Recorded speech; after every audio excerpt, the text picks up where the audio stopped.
The year was 1763, and almost all of America was under the thumb of European colonial powers. Spain ruled over vast territories, Portugal held Brazil, while France and Britain had set up sprawling sugar and coffee plantations throughout the Caribbean. These plantations thrived on the harsh labor of African slaves. Most of North America belonged to Britain, which had just emerged victorious in the 7 Years' War, its mighty Royal Navy having crushed rivals far and wide. But victory came at a price. Britain's coffers had taken a beating during the war, so the government decided to squeeze the colonies with new taxes. 13 rebellious colonies weren't having it.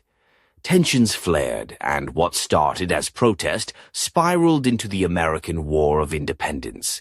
Seizing the moment, France, Spain, and the United Provinces allied with the rebels to weaken Britain. The gamble paid off. Britain was defeated and forced to recognize the United States as an independent nation, the first European colony to break free. I'm Jack Lawson, just a man caught in the tide of history. Born in a small town in Massachusetts, I watched as my world changed rapidly.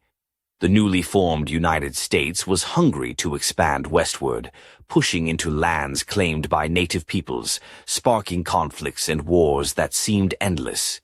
Meanwhile, across the Atlantic, France was in ruins economically after its military defeats, setting the stage for revolution.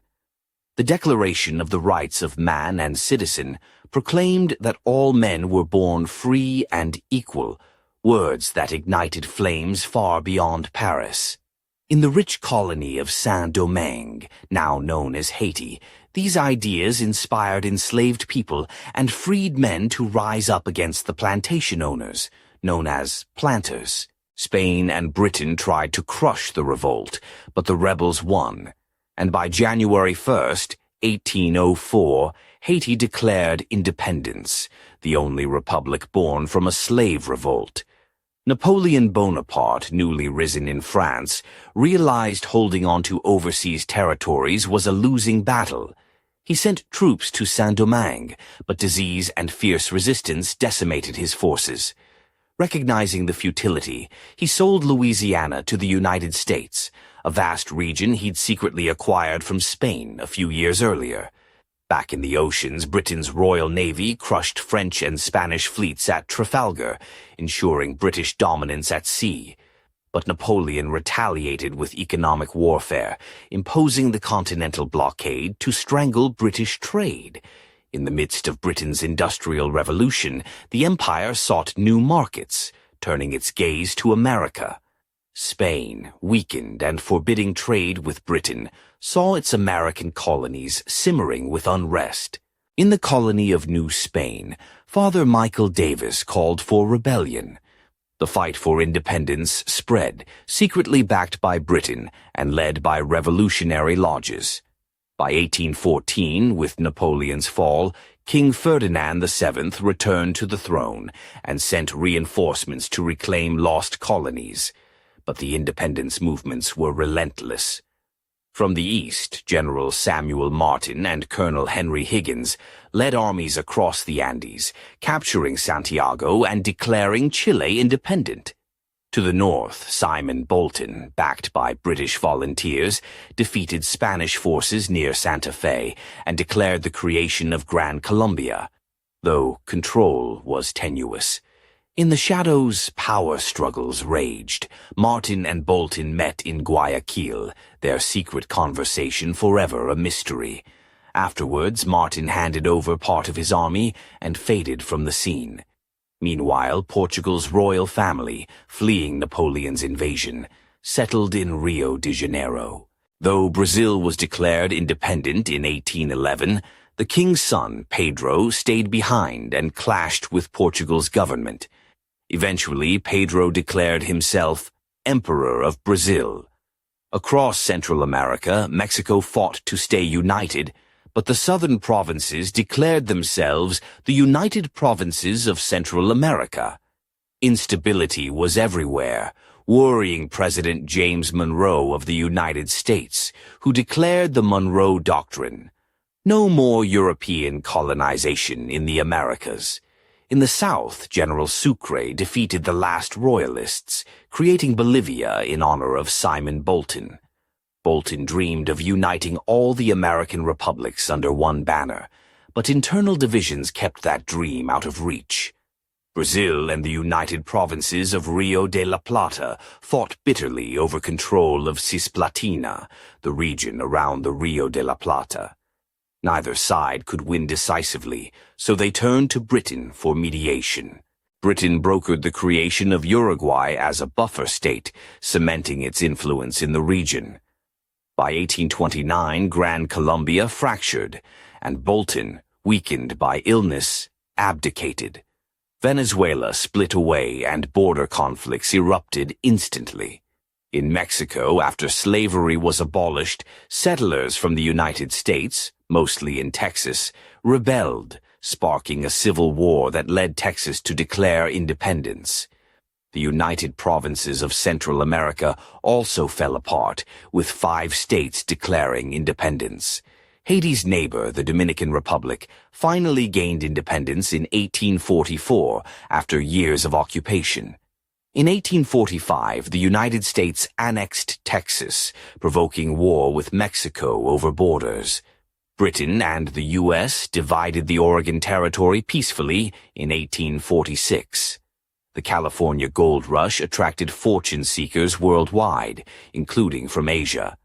Russia, fearing losing Alaska to Britain, sold it to the U.S. Britain formed the Dominion of Canada north of the U.S., granting it autonomy and gradually absorbing neighboring colonies. Conflicts continued. Paraguay fought a brutal war against Brazil, Argentina, and Uruguay, losing territory and suffering devastation. Chile and Bolivia clashed over mineral-rich lands, leading to the War of the Pacific. Chile swiftly won, cutting Bolivia off from the sea.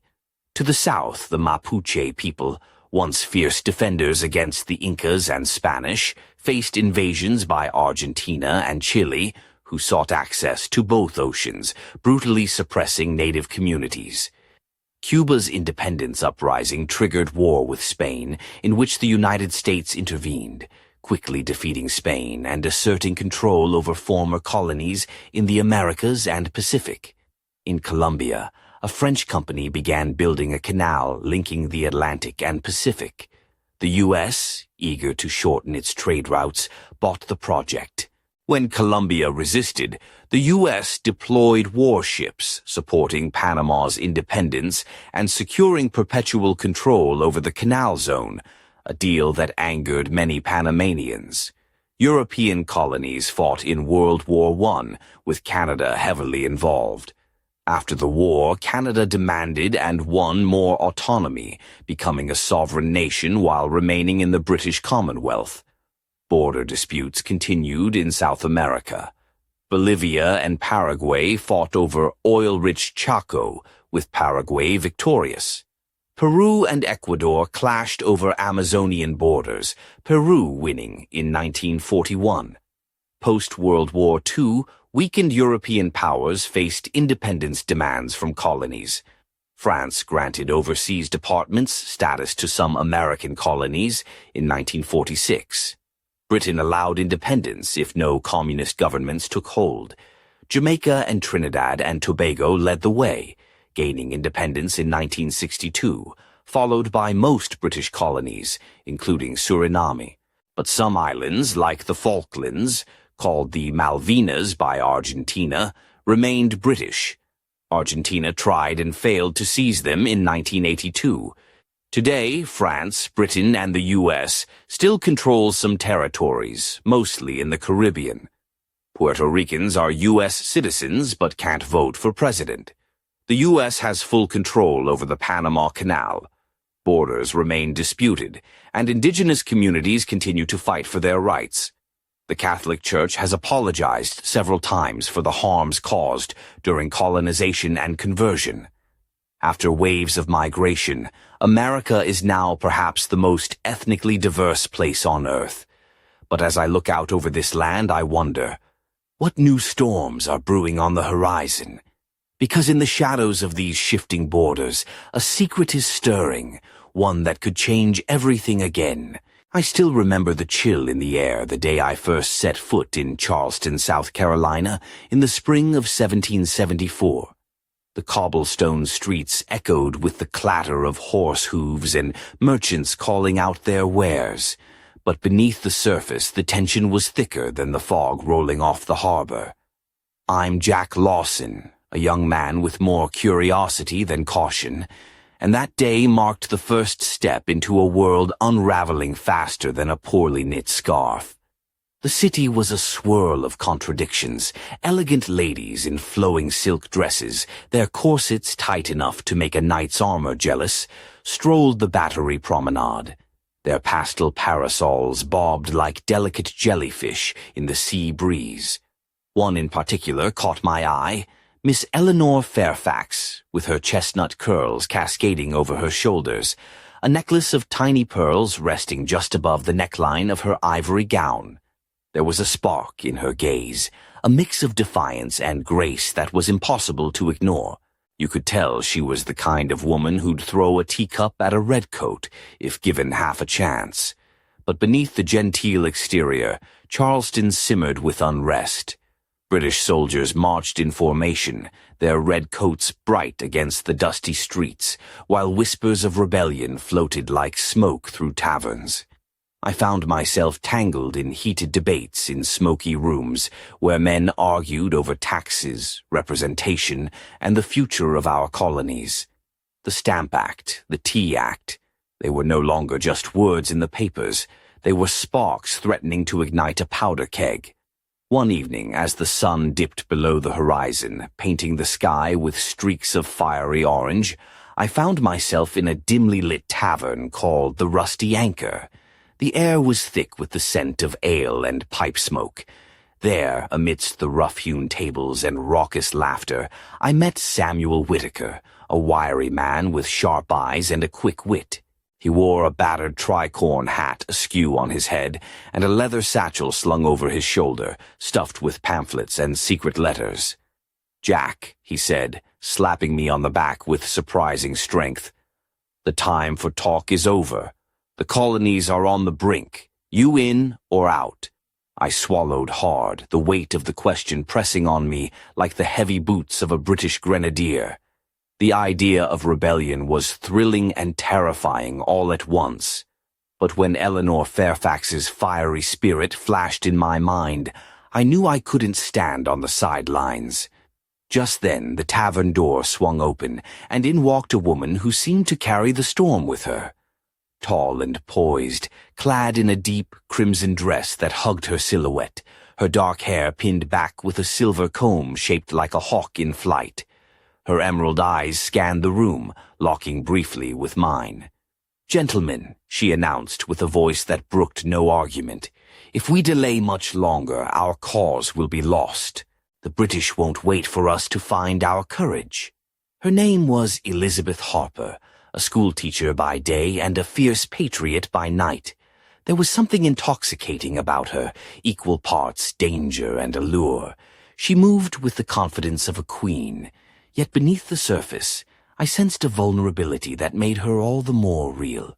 That night, as the city settled into uneasy quiet, I lay awake thinking about the path ahead. The war was coming, that much was clear. But so was the price it demanded.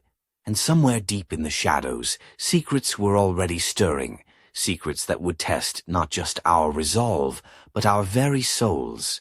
The morning sun spilled golden light over Charleston's harbor, casting long shadows on the wooden piers where ships bobbed gently, their sails furled like slumbering giants. I found myself wandering toward the marketplace, the scent of fresh bread and salt air mingling in the breeze. But the peaceful scene was a thin veil over a city on edge. Eleanor Fairfax appeared again, this time at the town square, where she was helping her mother arrange bundles of imported silks and fine linens. Her gown was a soft shade of lavender, delicate lace tracing the edges of her sleeves and neckline. A simple silver bracelet circled her wrist, catching the light with every graceful movement. but her eyes, sharp and restless, darted toward the courthouse where British officials held their meetings. "Jack," she said softly when I approached, "they tighten their grip every day. I fear the colony's patience is wearing thin." Her voice trembled just enough to betray the calm she tried to project.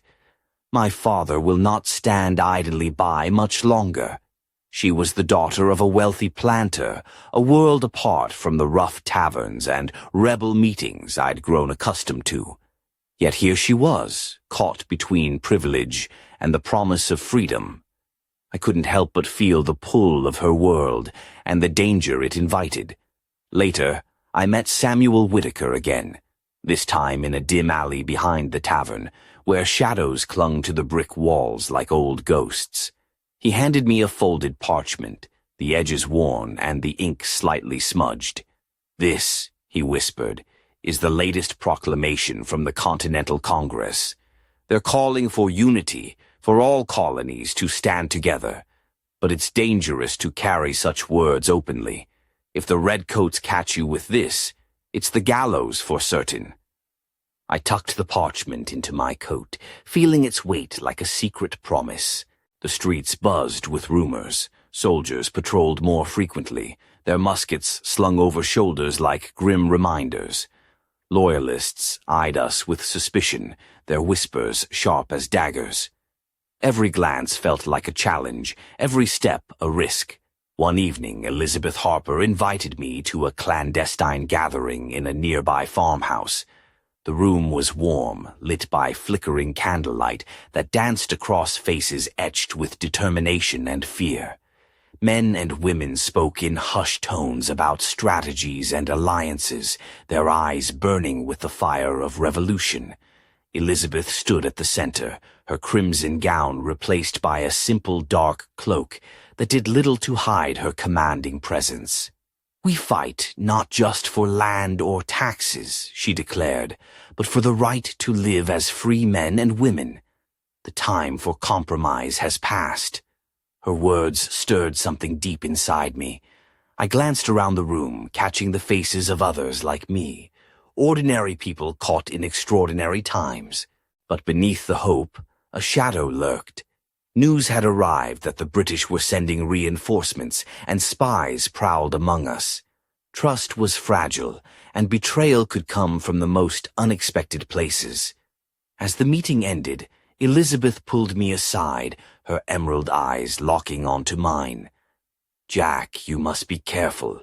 Not everyone here is who they appear to be." Her warning sent a shiver down my spine.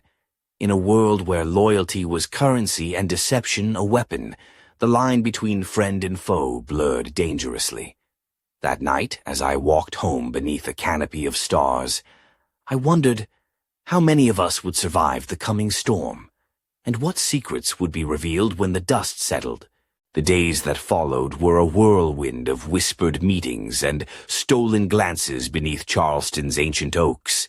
The city, once vibrant with the hum of daily life, now felt like a powder keg, each breath charged with the threat of explosion.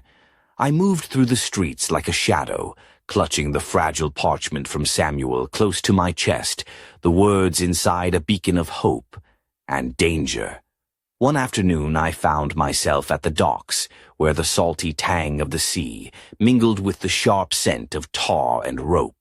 Ships from distant lands creaked and groaned as sailors bustled about, their voices rough and salty like the ocean's spray. It was here I met Thomas Reed, a grizzled seaman with a face weathered by countless storms and a grin that suggested he knew every secret the harbor held. "Looking for passage, are you?" he asked, eyeing me with a mixture of curiosity and suspicion. His coat was threadbare, but his boots gleamed as if polished for a royal ball. "Or just running from the redcoats?" I hesitated, then nodded. "I need to get word to the northern colonies. It's urgent." Thomas chuckled, revealing a gold tooth that sparkled mischievously. "Urgent, eh? You've come to the right place. But mind you, the sea's no friend to cowards or fools." As we spoke, a figure approached, A woman with raven-black hair pulled into a loose bun, her dress a deep navy blue that contrasted sharply with her pale skin. She moved with quiet grace, her eyes sharp and assessing. "Thomas," she said softly but firmly, "we don't have much time. The British patrols are tightening their nets." Her name was Margaret Holloway, a spy working quietly for the colonial cause. I'd heard whispers of her cunning and bravery, someone who could charm secrets out of a stone. Margaret turned to me, her gaze steady. "If you want to send that message north, you'll need more than a ship. You'll need allies, and you'll need to disappear." Her words sent a chill down my spine. Disappear? The thought of vanishing into the unknown terrified me, but the cause demanded sacrifice. That evening, back in the safety of a modest townhouse on Queen Street, Eleanor Fairfax awaited me. She wore a gown of deep emerald silk, the fabric hugging her slender figure, while a delicate gold chain adorned her neck, catching the candlelight with each subtle movement. Her lips curved into a determined smile, but her eyes betrayed the weight she carried. "Jack," she whispered, stepping close enough that I could smell the faint scent of jasmine on her breath. "These are dangerous times, but I believe in what we fight for. If you must leave, promise me one thing." I searched her face, the warmth of her hand in mine anchoring me. "Anything. Promise you'll come back." I wanted to laugh, to tell her that promises made in war are like sand slipping through fingers, but instead I nodded. That night, as the city slumbered under a blanket of stars, I prepared to embark on a journey that would take me far from the familiar streets of Charleston. The path ahead was uncertain, fraught with peril and betrayal.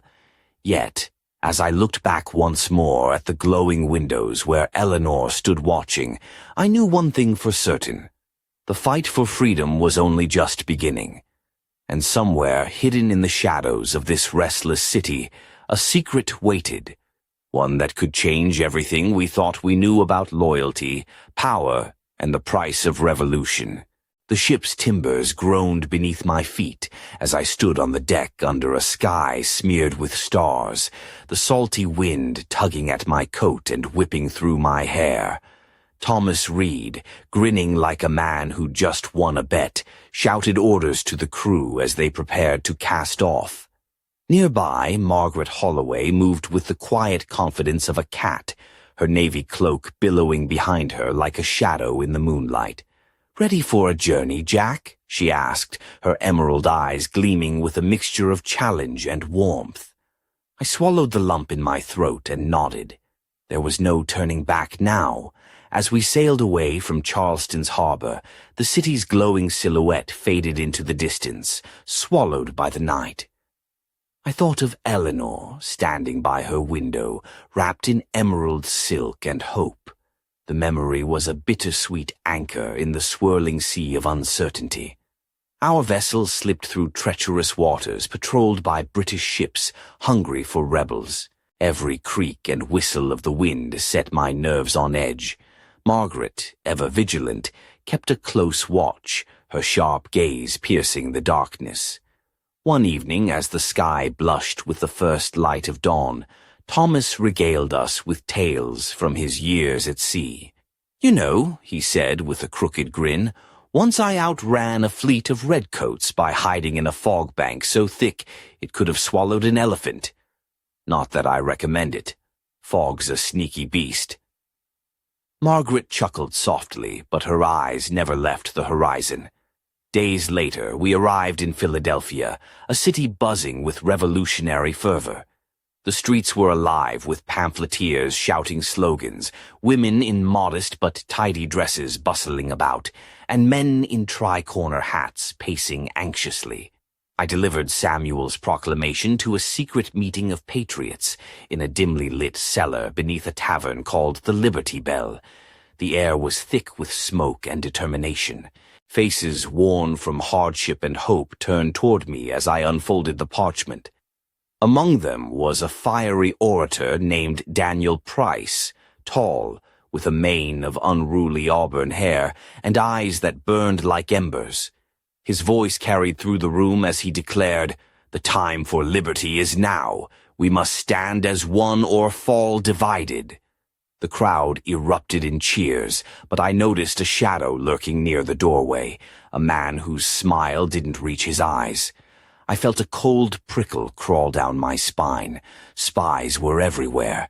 That night, as I lay in a modest room above a bakery, my thoughts drifted back to Charleston.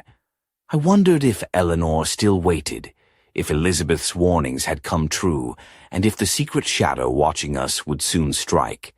Because in the struggle for freedom, trust was a fragile thing, and betrayal could come from the closest of allies. And somewhere in the tangled web of revolution, a mystery deepened, one that threatened to unravel everything we fought for. Philadelphia in 1776 was a city alive with tension and excitement, its cobblestone streets thrumming with the footsteps of men and women who dared to dream of a new nation. The air smelled of freshly baked bread and ink-stained parchment, mingling with the faint scent of smoke from distant chimneys. I wandered through the bustling market square, where vendors hawked apples and onions, and children darted between their legs like quicksilver. I couldn't help but notice a woman standing near the fountain, her figure striking against the gray stone. She wore a dress of deep sapphire blue, the fabric shimmering softly with every subtle movement. Her auburn hair was pinned up loosely, tendrils escaping to frame a face that was both delicate and fierce. A simple gold locket hung around her neck, catching the sunlight, and my attention. Her name was Abigail Monroe, and she was unlike anyone I'd ever met. A widow, sharp-witted and unafraid to speak her mind, Abigail ran a small bookshop that served as a secret meeting place for patriots and thinkers alike. Her laughter was a balm in those troubled times, and her eyes held stories as deep as the ocean. One afternoon I found myself at her shop, the scent of old paper and ink wrapping around me like a comforting cloak. We spoke of the revolution, of hopes and fears, and of the fragile threads holding our fledgling cause together. "You have to be careful, Jack," she said, her voice low but firm. "Not everyone who smiles is a friend. The British have eyes everywhere, even here." Her warning echoed Elizabeth's from Charleston, and I felt the weight of unseen dangers pressing in. That evening, Abigail invited me to a gathering at Independence Hall, a grand brick building where the future of the colonies was being forged.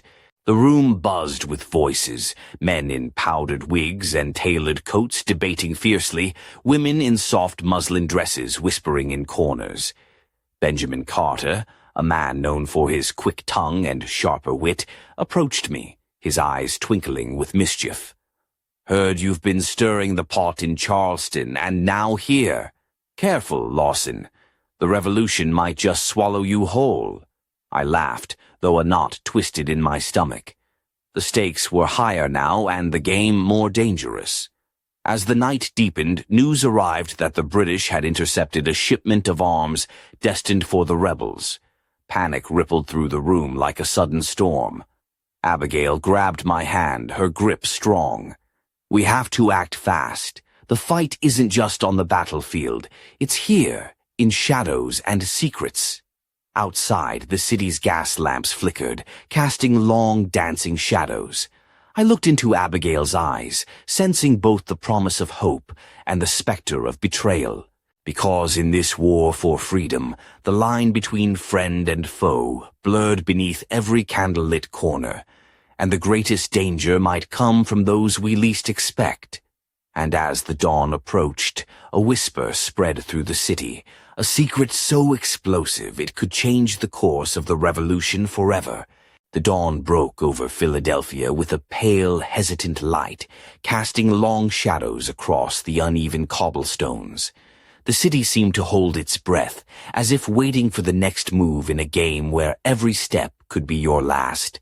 I found myself restless, pacing the narrow streets, the weight of recent events pressing heavily on my chest.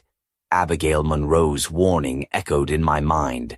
The British were tightening their grip, and spies lurked in every corner like rats in the cellar.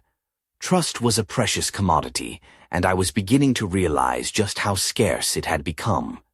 One evening, as the fog rolled in thick from the Delaware River, I was summoned to a discreet meeting at a tavern called the Black Raven. The sign creaked ominously in the wind, a black bird silhouetted against a blood-red moon. Inside, the air was thick with smoke and whispered secrets. Waiting for me at a shadowed table was a man named William Harrington, a former British officer turned double agent. His face was sharp, with piercing gray eyes that seemed to see through the fog and into your soul. He wore a dark green coat, the insignia of his former rank barely visible beneath the folds. "Jack," he said quietly, "the lines are blurring faster than we thought. There's a mole within our ranks, someone feeding the British every move we make." My heart pounded. A betrayal from within could be catastrophic. William slid a folded letter across the table, its edges stained and crumpled. "This was intercepted from a courier last night. It names names, people we thought we could trust." I unfolded the letter carefully. The words inside were a dagger wrapped in ink. Plans leaked, meetings betrayed, lives endangered. Suddenly the tavern door burst open, and in strode Elizabeth Harper. Her crimson cloak was replaced by a simple black shawl, but her eyes burned with the same fierce determination. "We don't have time to waste," she declared, scanning the room. "If the mole isn't stopped, everything we've fought for will be lost." The tension was palpable as whispers filled the room. Accusations flew like arrows, suspicion turning allies into enemies. I caught a glimpse of Abigail Munro standing near the fireplace, her sapphire dress a stark contrast to the shadows. Her face was unreadable, but her eyes held a flicker of something: fear, resolve, or something darker. That night, as I lay awake listening to the distant tolling of church bells, I realized the war was no longer just about muskets and battles. It was a war of shadows, secrets, and lies. And somewhere in the tangled web of betrayal, a truth waited to be uncovered, one that would shake the very foundations of our revolution. Because in the fight for freedom, the greatest enemy might wear the face of a friend. The candlelight flickered unevenly against the peeling plaster walls of the basement room where we'd gathered, an unassuming chamber beneath Abigail Munro's bookshop that had become a sanctuary for whispers and plans. The air was thick with tension, the scent of burning tallow mingling with the faint musk of old paper and sweat. Faces circled the small table, eyes darting nervously as the weight of betrayal settled over us like a storm cloud. I sat beside Abigail, whose sapphire dress now appeared muted in the dim light, her fingers nervously twisting the gold locket at her throat. Across from us, Elizabeth Harper's emerald eyes burned fiercely, her crimson cloak discarded for the moment, revealing a simple white blouse that clung to her frame, the faintest hint of lace teasing the edges. She looked every inch the rebel warrior, poised and unyielding. William Harrington laid out the evidence: letters, intercepted messages, coded notes, all pointing toward a traitor within our midst. The names shocked me, familiar faces I'd come to trust, friends whose smiles now seemed hollow. "Jack," Elizabeth said, her voice low but urgent, "we need to act fast. If they get wind of this, it could mean the end for all of us." Abigail nodded, her voice trembling but resolute. "We must root out the spy, but carefully. One false move, and the British will descend like wolves." Suddenly, the heavy oak door creaked open, and a young courier burst in, breathless and wide-eyed.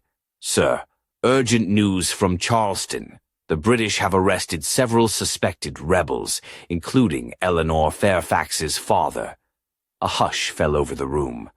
Eleanor, the image of her in that flowing lavender gown, her soft silver bracelet shimmering in the sunlight, felt impossibly far away. The stakes had never been higher. As plans formed to send aid and rally support, I caught Abigail's gaze. There was something in her eyes, fear, yes, but also a fierce determination that shone brighter than any candle. Later, as midnight wrapped the city in its velvet cloak, I found myself alone with Elizabeth on a quiet street.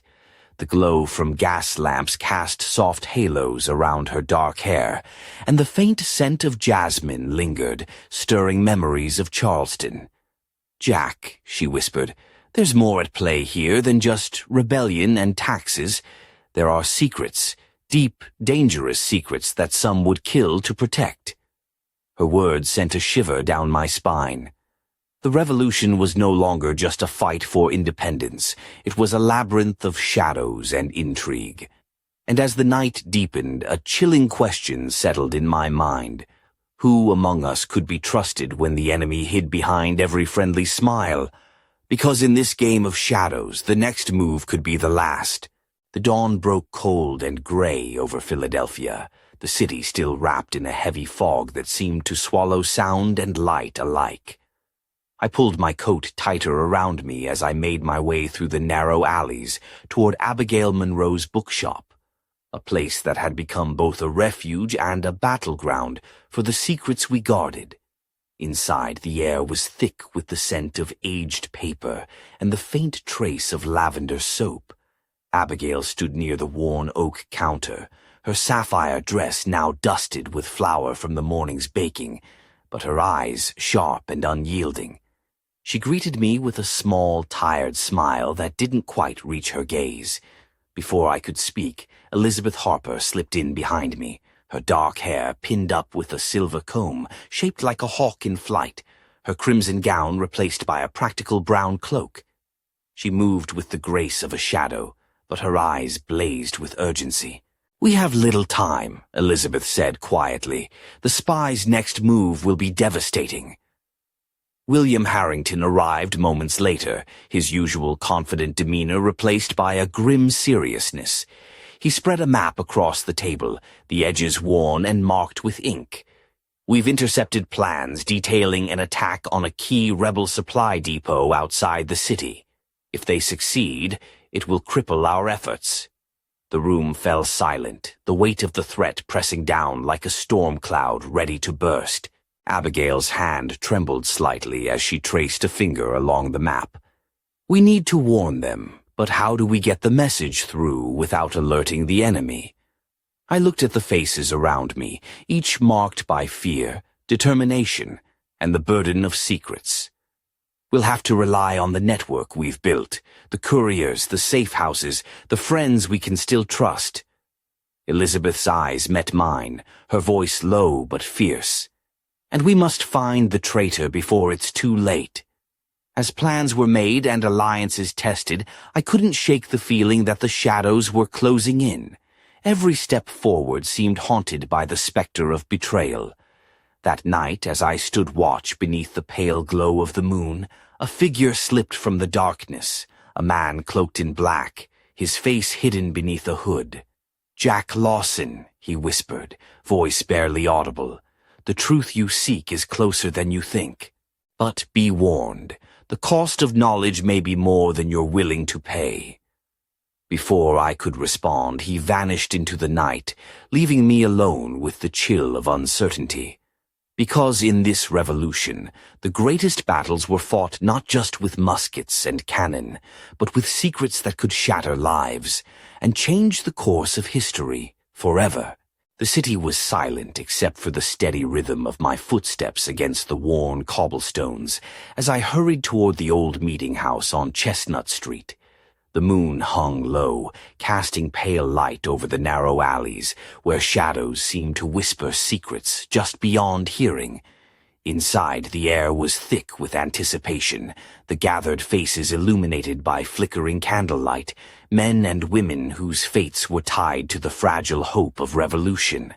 Abigail Monroe stood near the entrance, her sapphire dress now faded to a dusky hue from days without rest, but her eyes were sharp, reflecting both fear and fierce resolve.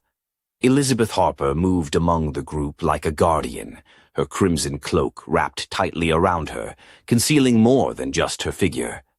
I took my place beside them, heart pounding as William Harrington laid out the evidence one final time. The spy had been unmasked, a trusted ally whose betrayal cut deep, unraveling plans and endangering lives. The revelation sent shockwaves through the room, but it also steeled our resolve. "We stand on the edge of a new dawn," Elizabeth declared, voice ringing clear.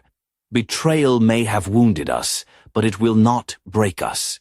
As the first light of morning crept through the windows, I caught a glimpse of a folded letter tucked beneath Abigail's hand, a letter bearing a seal I recognized all too well. It hinted at a darker force pulling strings behind the scenes, a power that reached far beyond the colonies. My thoughts raced back to that hooded figure's warning in the night. The truth was out there, tangled in webs of deceit and ambition. Outside, the city stirred awake, unaware of the silent battles fought in its shadowed corners. The revolution was far from over, and as I stepped into the breaking dawn, I knew this was only the beginning. Because every freedom won carries a price, and some secrets refuse to stay buried forever.